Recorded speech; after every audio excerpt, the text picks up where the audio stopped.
What's up again, everybody? We are 3 days away from the release date for this awesome new set, so let's take a look at a few more cards and get an even better look of how this set is shaping up. Here we have Madame Masque, and we know her common and uncommon versions. Both are 4-cost Masque characters with the villain affiliation. She's got an 032, 133, 144 stat line.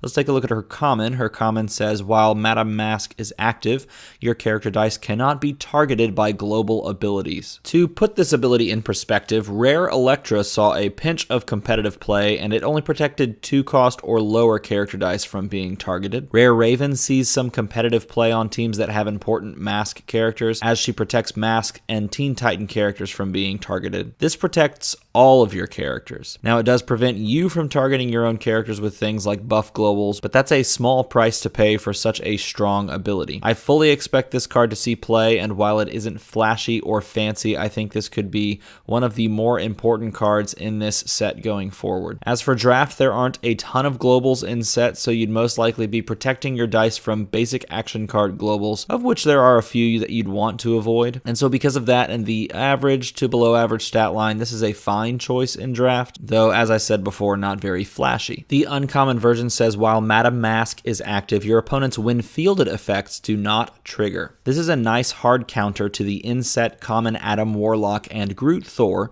which both amplify when fielded effects. There aren't a huge number of competitive teams that feature when fielded effects outside of the Black Bolt Medusa, which I'd consider close to a competitive team. This is a one-sided nerf on Shriek and Dwarf Wizard, as both of those cards have abilities that hinge upon naming something when fielded. Running this over Wonder Woman Reflections allows you to use your own Shriek while locking down your opponents, and it costs 1 less. You do lose out on preventing when attacks abilities, which the top 2 teams in competitive kind of rely on, but I can definitely see this in constructed level teams, especially if your meta centers around when fielded effects cards like Firefly. And like the common version, this is a fine choice in draft, especially if your draft features a proliferation of the in-set when fielded effects cards. Madame Web is up next, and we know of all 3 of her rarities. The first one is the common version, and she is a 4-cost fist character with the Spider-Man affiliation. She's got an 033, 144, 255 stat line,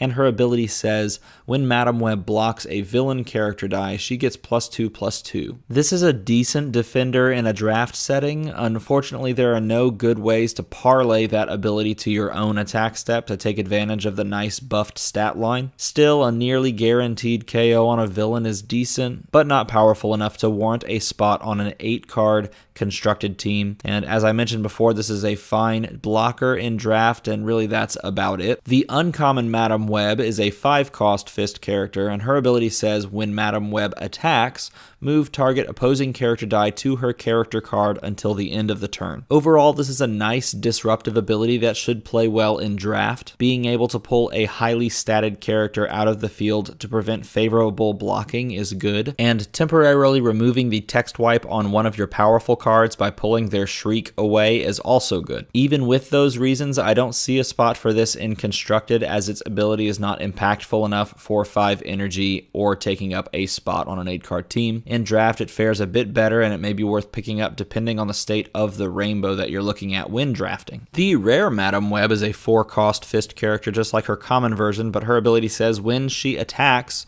you may pay 2 energy, and if you do, all opposing character dice must block Madame Web this turn.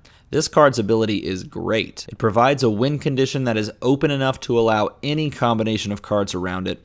All you need is 20 damage in any variety of ways, and this provides the avenue for delivering that combat damage. It also takes the difficulty out of lining up a Medusa Black Bolt combo by putting both of the abilities onto one card with one ability. She also opens up this really silly combo between her and the uncommon Adam Warlock that I mentioned in the very first card review video, and while I don't picture that combo being particularly competitive, it looks hilarious and fun, which this game can always use more of. This is a huge pickup in draft where win conditions are usually weaker and aggro generally rules, and so this provides a win condition that works with aggro and it works with value-oriented characters as well. All in all, this is a great card. Cruising through the letter M on characters, we've got Mantis. We know of all 3 of her abilities as well. First up, we've got the common, who is a 3-cost Masque character with the Guardians affiliation, an 013, 024, 134 stat line, and her ability says when fielded, draw a die from your bag and add it to your prep area. The stats are decent for a 3-drop. She's got a good ability that can be doubled or copied by other cards in the set. There are a few nice Guardian synergies to put around her, and all in all, she makes a really great draft card. She's also a good addition to Constructed, as she provides a strong ability, a unique affiliation, and a low fielding cost,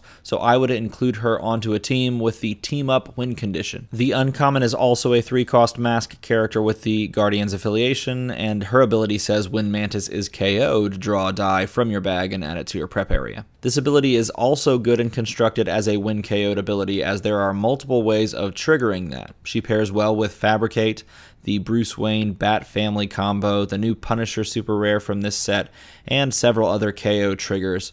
Both the common and the uncommon are worth drafting, as you can find ways to trigger this one as well within the set, but I'd still go with the when fielded effect one over this one in draft. Both are good though. The rare version of Mantis is a 4-cost Masque character that says when Mantis attacks and is unblocked, you may purchase a Mantis die for 1 Masque and add it to your prep area. So this is a bit of an expensive card for the stat line with an ability that feels like it works against itself. In order to trigger it, I have to lose value by overpaying for the stat line, then I have to push for tempo by attacking and getting it unblocked, all to gain 3 energy worth of value for that same stat line. Now, it isn't as bad as I'm making it sound, but it doesn't feel much better, and it feels like something that is very easy to play around for my opponent. Chump blocking with a sidekick means I KO their sidekicks, they re-roll those for energy. I guess I'm pushing some tempo with that, but I paid 4 to get this, and I really want to get another one for 1, so it's just this weird back and forth of not sure whether I'm actually getting value out of it or not. Alright, if we didn't go through those last few characters fast enough, now let's kick it into high gear. Moondragon is a 5-cost character on all of her rarities. She's a shield character with a Guardians affiliation. She's got an 022, 144, 166 stat line. Her common version says,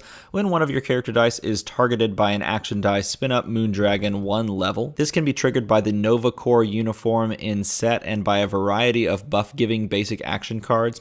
I don't see a great amount of use in it right now, and I don't expect it to see much play in either format, though this may change when the first class set comes out, as that features spinning dice up and down more prominently. The uncommon version says when you take damage, spin Moondragon up 1 level, and this version is much easier to trigger the spin up, as there are a variety of ways in Constructed to damage yourself. That being said, you're still getting a 6/6 after taking some damage, and how good is that really? This is another card I don't see making a splash in either format. The rare version says while Moondragon is active, when you field a Guardian character die, spin up all your Guardian character dice 1 level. Now this is more like it. This pushes the Guardians affiliation up in quality. There are some great stat lines on Guardians cards, see the stat line on Drax, that you can take advantage of more often by using the rare Moondragon ability. Worth a pickup in draft if you can build around it, and if you're building a Constructed Guardians team, this should probably be on it. Here's Nebula. Nebula is a 4-cost Masque character on both her uncommon and common versions. She's a Guardian affiliated character with an 014, 125, 136 stat line. The common version says while Nebula is active, when your opponent draws dice during their clear and draw step, you may return one of those dice to their bag, and if you do, they draw a die from their bag. This is a great way to lower the chances of facing off against a dangerous die, not to mention another nicely statted Guardians character. I'd use this ability nearly every time the opponent draws, unless they pull exactly 4 sidekicks.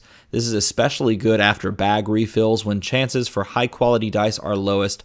Great in draft, good in Constructed on a Guardians team, all around good card. Uncommon Nebula has the Infiltrate keyword. Infiltrate is getting better and better in my mind. Here we have an Infiltrate character with a great defensive stat line and generally low offense. This means your opponent is more open to letting the character go unblocked, thereby allowing you to ping them for 1 each turn. This is another good choice in draft and another good Constructed Guardians piece. Last one for now is Norman Osborn. We have the common and uncommon version. Both are 3-cost fist characters with a villain affiliation, a 1/2/1, 1/3/2, and a 1/4/3 stat line. The common version says, while Norman Osborn is active, your villain character dice cost 1 less to field. This is a cheaper Harley Quinn, which I fully support, as the ability is something I'd be much more inclined to pay 3 for, rather than 4. There are a low amount of villains in this set, making his draft stock a little worse, but even a 4/3 for 3 isn't that bad. This is a good constructed addition to a villain team. The uncommon version says, while Norman Osborn is active, you may pay 1 energy when you purchase a villain character die, and if you do, add it to your bag instead of your used pile. So this is a one-sided chalkboard for villain dice only. When I opened this pack and saw this card, I thought it was bad. Now I think it's pretty good. This would be amazing in draft if villains were more prevalent, but with smaller number of villains, I'd say it's just pretty good. In constructed, this is great for villain swarm teams with the uncommon Parademon win condition. Thank you to whoever pointed that out to me, because that's a great point. Alright, so with that, we've plugged through another 5 characters this time instead of 3, which is pretty good. With this set dropping on Wednesday, I probably won't make it all the way through the set doing these reviews before Wednesday shows up, especially because I know there are at least 2 videos that I want to make leading up to the release of this new set. So even if I don't get through this, I will have some content for us as we're going through into the world of Guardians of the Galaxy Dice Masters. Anyway, let me know what you think of these cards that we talked about in this episode. Let me know what you think about the set in general. Leave a comment below, and as always, thanks for watching.